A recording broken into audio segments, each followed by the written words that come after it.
All right, hey, what's up, you guys? Hey, hey, hey, hey, hey, hey, hey, hey, hey, hey, hey, hey, hey, hey, hey.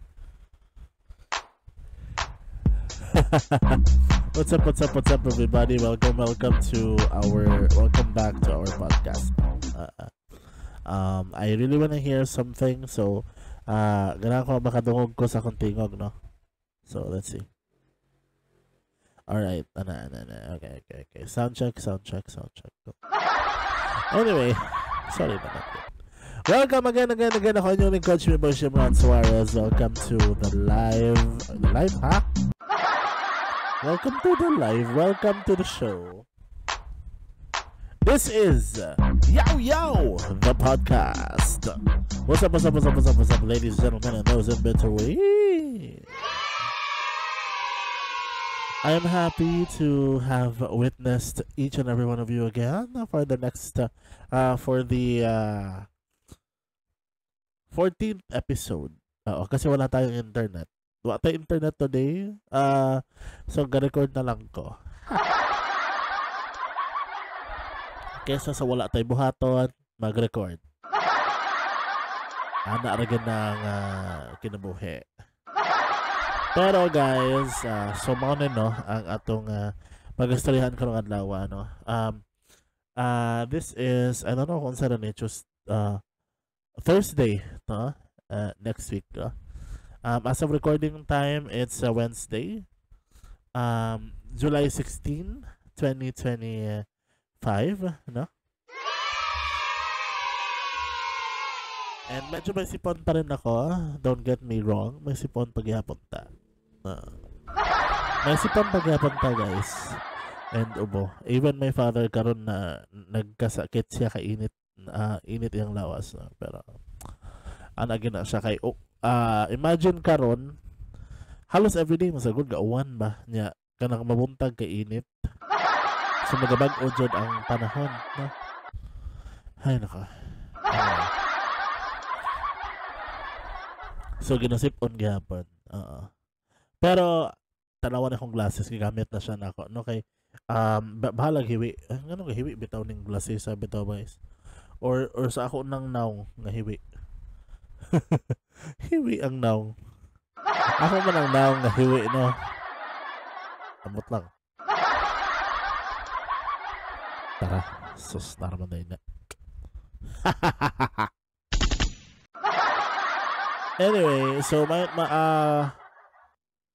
ako na yung topic karon, no? Kaya natay topic karon. Sabay itong topic karon, naglibog ko ba? But anyway, natay topic karon, ang topic nato karon kay toxic love og unsaon pagbiya gikan niini. Hastang. Grabe naman yung tapika. Oy, naunsa naman taon na ni. So, unang sa tanan, Mayang hapon kaninyong tanan. It's 4:10 p.m. Philippine Standard Time. Kaya baka naman sa date, no? Again, July 16, 2025. Nag-loading, July 16, 2025. It's 4:10 p.m. Philippine Standard Time. Yes. Kakatapos ko lang, magtagalog ko kadali. Kakatapos ko lang mag-join ang puti ko para naman akong ano nito. Ewan ko kung lighting ba siya o para akong tawag na to lutang. Hindi, parang sobrang puti ko, parang hindi ko alam kung tao pa ba ako. Pero akong inabdak ng alien. Pero kakatapos ko lang, by the way, sa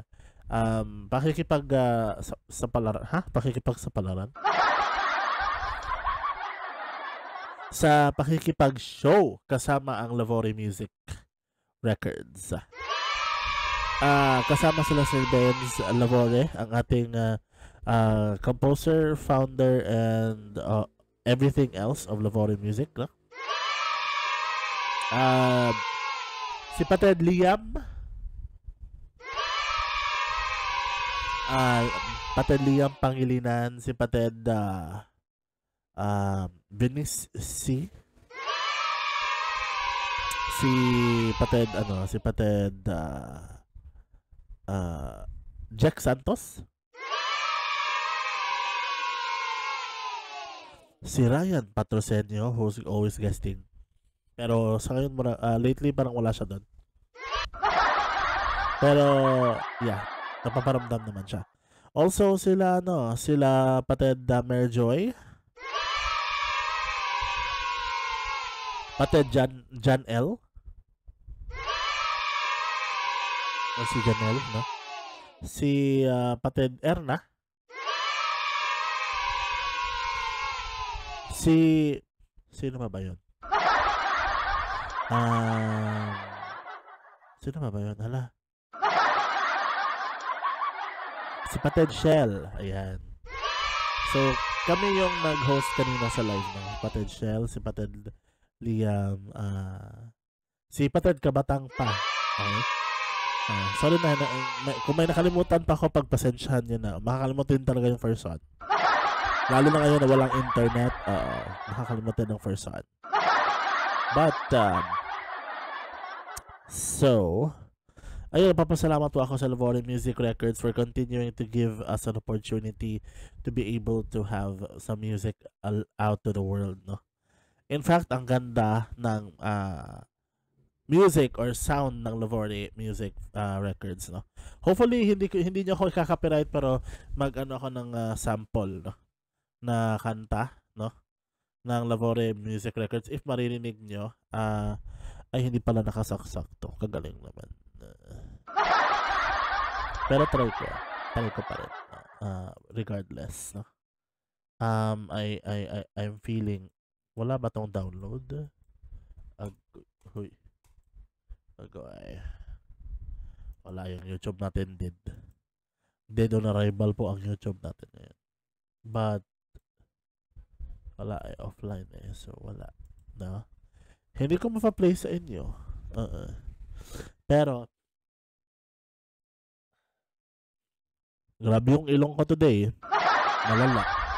Pero we have ang aking current na kinakanta and sinasana yung sarili ko is yung bakit hindi mo masabi by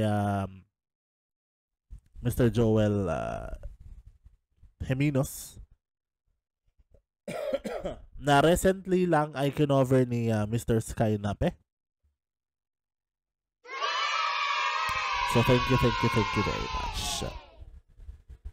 Anyway, so going back, hello, na-record. Thank you very much. Yeah. Thank you very much. Yeah.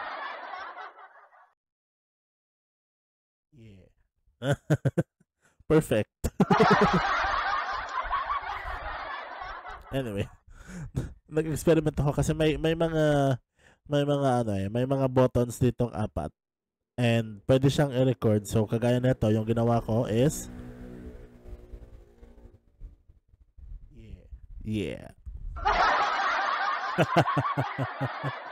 Anyway, so yun lang na yun lang naman tayo for today. Hindi, joke. So basically yun nga ang ating topic. We have a topic, different topic, pero so ayun, also again, thank you to Sir Benz, no, dahil patuloy niya talaga kami binibigyan ng opportunity para makapag-join sa kanilang live, no, sa Lavore Music Records. And at the same time, again, thank you din kay sa inspiration ni ni Sky Nape, dahil yun nga, inaral ko yung kanta, no? Yun. So, kung wala na, let's move forward. Let's move forward. Nagmo-move din forward ang glasses kong hinayos. Anyway, so it's 9 minutes of kakadaldal ko. Let's start with the topic na, no? Baka kung ano-ano na yung nangyari sa akin dito. yung internet namin, guys. Nananawagan po ako sa Globe at sa Globe Telecommunications Incorporated. Baka naman ibigay niyo na sa amin ulit ang internet namin kasi wala na ang ulan. But okay, going back. Toxic love ug unsaon pagbiya gikan ini, no? So mapagbiya og toxic love oy. Sus. Toxic love, guys, kana siya na. Grabe sa ning ilonga. Oy. Anyway, toxic love is kana na siyang kanang kapoy na bitaw sa isa ka relasyon mo, kanang kapoyon na kanya. Puro na lang mo away, puro na lang mo away, puro na lang mo gira kada adlaw. Puro na lang mo kabuang sa inyong kinabuhi. Puro na lang mo kana bitaw wala na gugma o kalinaw ang inyong relasyon. No? Niya, ang usa kay either ang usa mga bet mangitaglain or mo distansya, no? Pero usually mao dyan na mangita jaglain. Mo na reason niya. Mo na main reason niya, no? Pero I remember those days, but di nata maghinomdom atong mga nangagi, no? Pero since mauman na itong topic, sige, mapakabuang na lang tani. I hope I don't relapse, no? And I pray to God na di ko mag-relapse after this. Because ako sad mismo nag-experience og toxic love since naagi pa, no? Since March of this year, no? Bago lang, no? We started around, we dated mag 1 year plus na kami nun. That was the longest ever na date or relasyon na meron ako. 1 year and 3 months. Pero sadly it ended because kanabitang mulutaw na lang siya galit niya, mawala ra sad niya. Depende na bitaw niya sa iyang planos kinabuhi. Matunga mo siya, madili, or di maparamdam og pila ka adlaw, tapos tapos inig pila ka adlaw na sad, mangaway na sad. Magtahay, di siya maparamdam og mga usa ka semana, duha ka semana. Natao na inigbalik niya mag-loyalty test, mangaway, ikaw man. Mag-loyalty test siya niya, what if, iyang pauta na to, what if makipag-date daw siya or makipag-hug and kiss ko na siya og 5 ka lalaki. Manay pinaka-latest niya nga test na ko, ha? Kana question ba? Toxic jud siya, as in. Pero wala ko ka-realize kasi I thought na, kanang love pagyapon ko or what not, pero wala and then I came to realize na sige lang siya ginana, no? Then mabalik na sad, then mawala na sad, then mabalik na sad, then mawala na sad, then dagan siya grason. So basically kay ako magod ato nga time last 1 year ago, desperado sad ko. Desperado sa kung magka-love life, no? Siyempre, halos 10 years kung walay love life. Walay giseryoso ba? Puro na bitaw fling, puro na walay label, something like that. Kung naaman gani is like digital lang yun, purely walay physical. Although kami ato niya sa akong current ex is digital ra gyapon. Kaya wa man jud siya plano makipagkita, kakibaw man siya nga ani ko. Dili ko makapakita niya. So wala siya plano po, bahala siya. So ang may tabuan ni is ang nahitabuan ni was kato nga kanang ang first ko nahitabuan to is nag-away sila sa iyahang boyfriend na nagbulag. I don't know if nagbulag ba gito or wala, no? Pero iyahang gisugot bisan nung nag-away sila. In short, nahimo kong rebound. Pero dawat yapon ako because tanga lagi. And na-realize na ko nga kanang wala ako ka-experience og love na inana ka deep. Wala ako ka-experience og love nga kanang inana ka deep ba. Pero as time goes by, daghan na kay siyang daghan na kay nahitabo na kanang, for example, kato akong writing sa una, akong pagsuwat, no? Dili siya supportive ato, iyahain nung i-criticize. Iyahain nung i-criticize ako ang trabaho, like, saka, ginikanan part 2. Ano ba? Kaya syempre, ginikanan mo, madyan yung una mo criticize. Syempre, part 2 siya. Part 2 si X, kaya di-criticize mo siya, muna po siya kung ginikanan mo nung te. Anyway, then, after add to kay, naka-feel ko nga, nawala, lagi nga kanang, bisang naapa dito akong love para niya, and loyal ko or faithful ko para niya. Siya, on the other hand, ambot ko siyang ginabuhat pero daghan ang nagsulti na ako na nga nagilain, daghan pagid mi. Imagine ako ang ikalima niya na boyfriend. Tapos, ano pa, pag end na mo around March, nakigbuwag na siya. No? So wala siya nagparamdam og pila ka semana, nakigbuwag na siya. After siya nakigbuwag, natingala ko kay hala.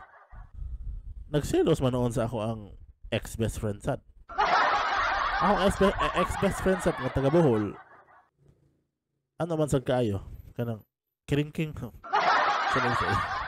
Sorry so kay ba ko nga na-block na siya pero magkapananaw pagapon na sila nako, bahala sila. Pero kanang kiringkingon pod lagi ba. So natingala sad ko kay nagselos bitaw na si ex. Literal nga nagselos siya. Yeah. To the point na ginabash ko niya, ginapagawas niya akong baho sa social media.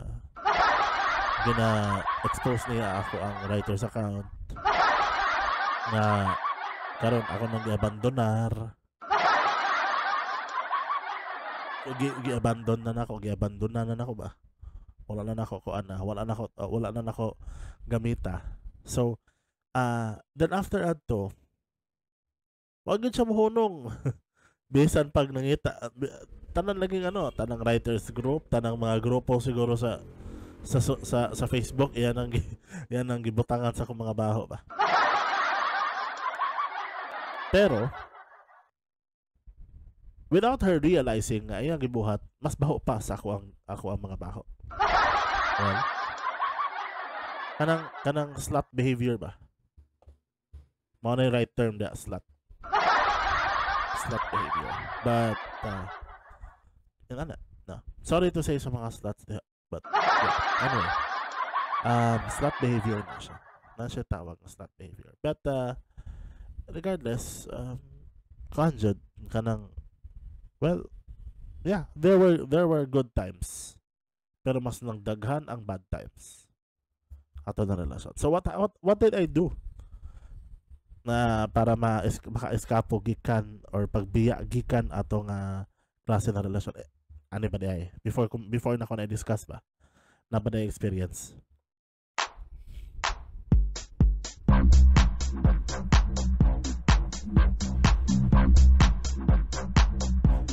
So ang pinaka last na experience na akong na kuha niya, no, is kano ba to? Kanang nisaka na siya sa TikTok. No? Nisaka siya sa TikTok. Ning color siya, gitawagan niya akong mother. Gitawagan niya akong mother na sultian sa tanan-tanan mga pamali niya nako ba. Gina-abandonar ko na nako sila sa Glam Shack Studios. nga ginabandon ko na ako ang account nga naghimo ko na kaglain then nag-block ko na ako sila ano ba kuan nakita that was my mother day guys nag-pop out so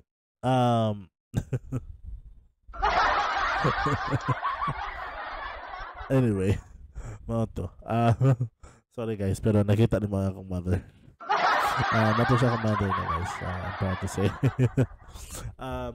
si Liza si Nanay Liza Suarez to yes. Pero ano so going back ano siya natawag siya after adto pagtawag niya tanang pamali na iyang dapat isulti og mga uban pa no iyang isulti dito pero anak ko hala pati ba naman talaga yung mother ko dinamay mo pa like you're such a slut sorry to say di na ko mag-apologize kaya mo naman to no ay mao na gina akong kuan tungod sa akong pagkabuutan sige kog bangayog sorry bisag wala na may dapat sorry and to the point na karon nian ano ko sa kong galingon nga I will never be apologizing again sa akong insulti. I'm going to speak all of my truth no kay lisod na og magsige gyapon tag hadlok bitaw sa kamatuoran. That's the truth. Kung magsige tag hadlok sa kamatuoran, maunsa naman lang. Mapuno ta sa kuan. Mapuno ta sa bakak, di ba? Di ba? Yeah. Yeah.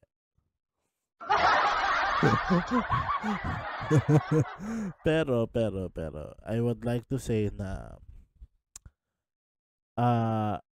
I've learned my lesson og usa na sa akong lesson karon na the universe wants me no to speak my truth isulti na ako tanang mga kamatuoran na whatever happens I'm done with and I'm tired of hiding behind my shadows. Mabitaw na or I'm done hiding behind the shadows of other people.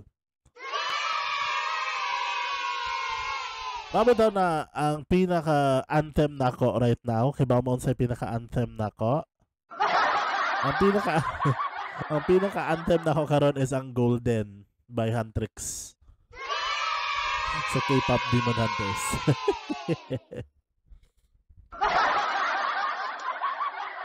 I'm done hiding, now I'm shining like I'm born to be. So anyway, copyright issue. Please, wag niyong i-copyright. Anyway, so sorry. Sorry ba? Ciao. Nakatulong jud ko sa ko ilong ato. Walay ano ato ha. Dili ito pang hingog mo ha. Ayusin. Grabe nga sa akong kilay oy. Ano mo nagkilaya? Kilay pa ba ni? Taas kay kilay. Ganun pa akong kabantay. Ano di akong kilay? Ano di siya? Ay, nako. But anyway, so after atong pagstorya niya sa akong mga ginikanan about sa ako kunong kabuang na iya ang kabuang dili ako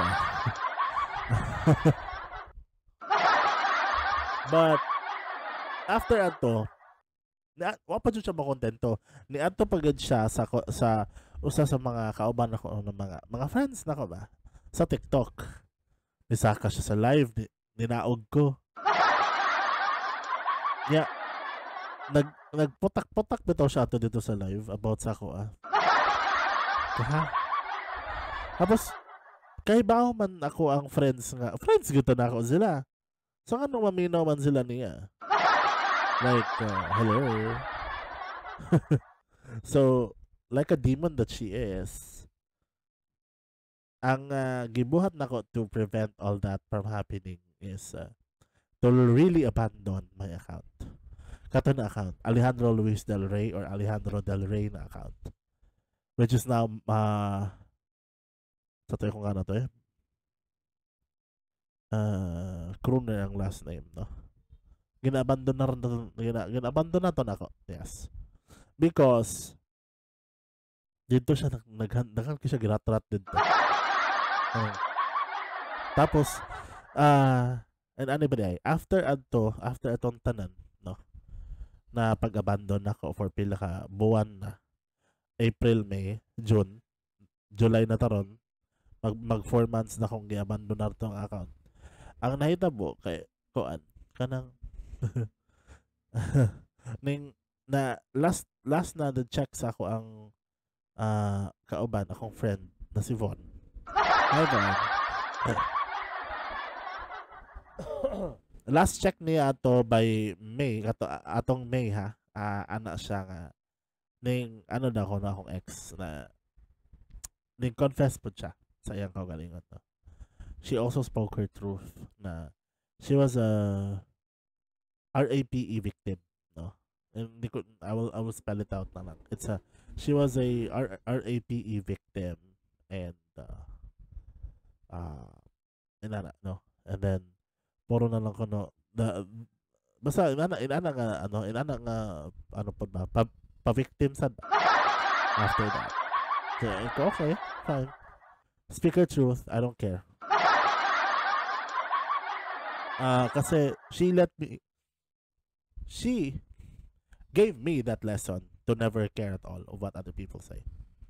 Siya jud ang siya jud ang naghatag na ko ana nga lesson. Without her even knowing that. Because thankful gapon ko because I've learned a lot of lessons from her and one of them is to never care again. Kung unsay mga isulti ninyo nako. And also to speak my truth better, to speak kung unsay para mosulti ko sa akong mga kamatuoran sa akong mga kung unsa jud ko unsay akong pagkatao. And that's the reason why dali na kay nako isulti akong sexuality which is queer ko.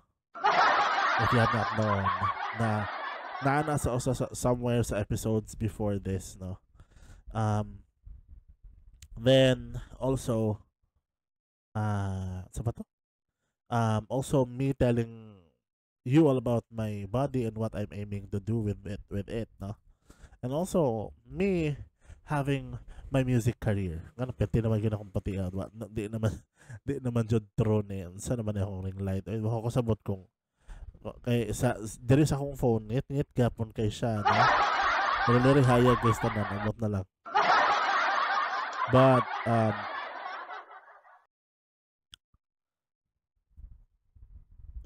daghan kaayo ko og mga daghan pa kay istorya ninyo no. But sa mga nahibiling duha ka episodes para sa July no. Sabi ninyo mag-end ako no. Dili pa ka sa mga nahibiling episodes sa July, love is healing. O unsa gyud ang gugma para nimo.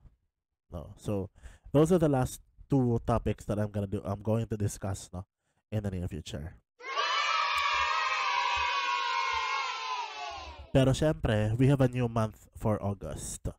So mao na nga naga-prepare jud ko kay daghan pa kay tag topic, daghan pa kay tag mga istoryahan and si ChatGPT lagi gabot-bot ano tanan. Tanang topic so nakaano ko okay. Well, it's good to hear na naasay purpose ang AI. Dili sa pag-take over sa world, kundi sa pagtabang sa tao. Diba? Ano siya, no? So, ana kay na-cross na nato ang 30 minutes mark niya. Ako rin puro gaya. Ako rin gayaw-yaw tanan, guys. Okay, 30 minutes niya. Ako rin gayaw-yaw tanan, no? Grabe naman po ng pagkayaw-yaw. No? Samtang wala pa internet, mag-film na ko sa akong second episode. Mag-shoot ko sa akong second episode of the day, no? Which is para na po sa next week, no? Or should I say, yeah, next week, which is sa ambot o sana nga date. Bahala na mo diya. Kamo bitay na kalendaryo. Namo ko kalendaryo pero di na ako ganan magtalikod kay basi makita ninyo akong buhok nga kalkag sa likod.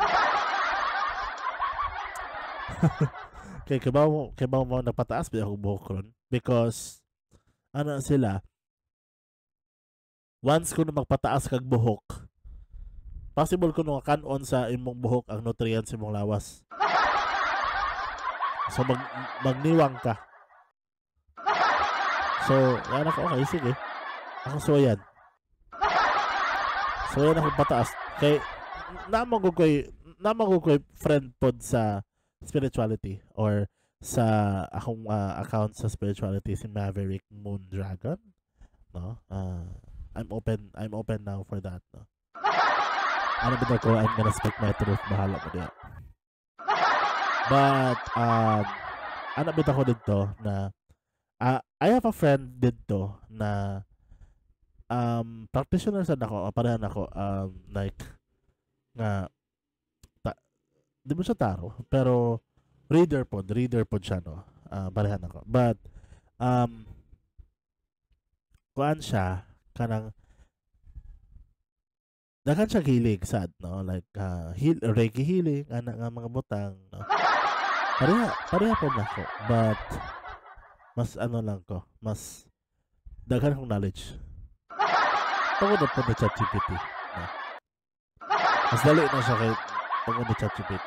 So, niana mo to akong tanawan ni imong friend kanang kuan siya kanang nagpataas ang buhok. Ang iyang buhok kay kutob na sa iyang lumot dapit, no? Or sa iyang end sa iyang spinal column dire no nya kuan di mo din makita no? Ako pang reaction hindi rin makita ana siya na tanawa diba niniwang siya tinuod baya pod niniwang baya siya so ko okay sige tanaw na ko og makaya ba nako pagpataas og ina nakataas kay di sad nako kaya oy kay init kayo tanawa ra gud pod na akong naong nga ako ba yung kahibungan kaya akong buhok bisag inanaon ako sa pagsudlay nga mag-gel ko bisag inanaon ako pagsudlay ang inig di ko mag-gel hindi ko manudlay og tarong kay manudlay magyapon ko pero makuan bitaw siya mahagbong bitaw siya mahimo siyang bangs na ako'y bangs straight pa dyan nga bangs kanang Baragandora ba. In short, ako rin ang tambok na version ni Dora. So, no? Ano nga, anak ko, nagaduha-duha na noon ko kung magpataas na ko buhok o di.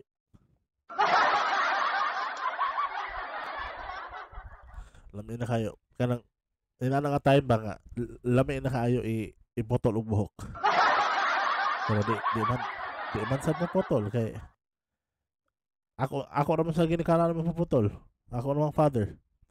Ya ang iyang style sa pinutlan kay kana bitang bagayon sa kung naong. So sa na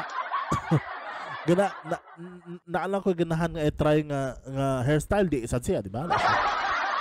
So ay ko di na lang sa ko paputol kay kuan man. Pero at the same time mag-suffer ko sa akong bangs. So tabangay ko na yung vampira naman ako.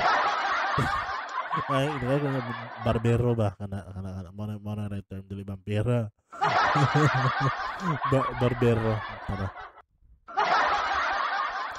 Kung naamay kaila din barberot, na lang ko. Willing ko mabayad through Gcash. Kaya yes, napa ko'y nahibilin nga pocket money para sa kong Gcash. No? para sa mga future na gastuhanan. Mao na to. Akong isulti ninyong tanan. Naka 35 minutes naman dito. Ay, nasikaw yaw ba? So, mao to guys. Ako ang tibuok ka podcast karon. Ang title kay True Toxic Love. Unsaon pagbiya ni ini. No? So, the toxic love, unsaon pagbiya ni ini? Abandon your person, your ex. Abandon the accounts that you have. If possible, i-block.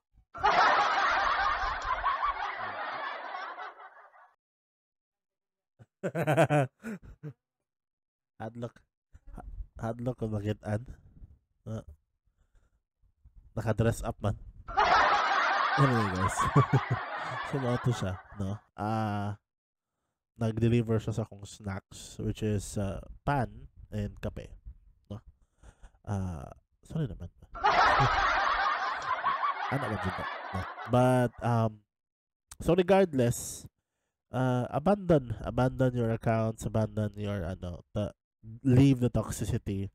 If moto nga siya sa imong mga accounts and leave the person behind, no?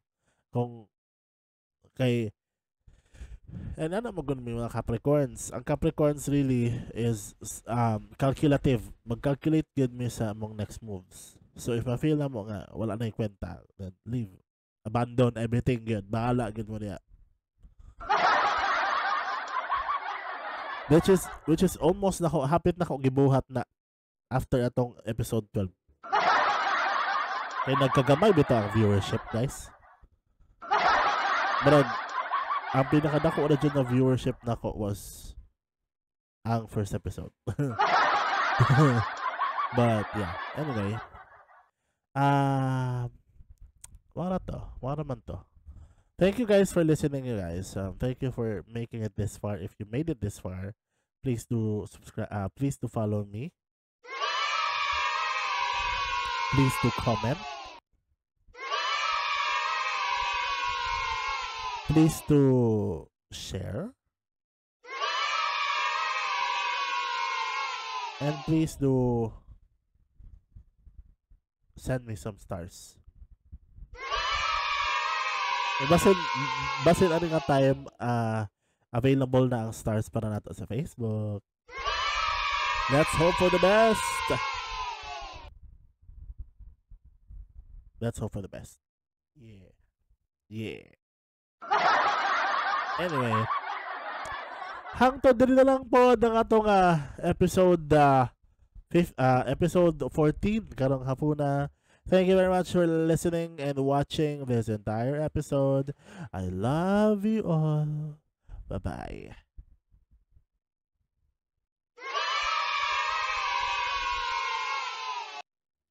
Bye guys. Bye-bye.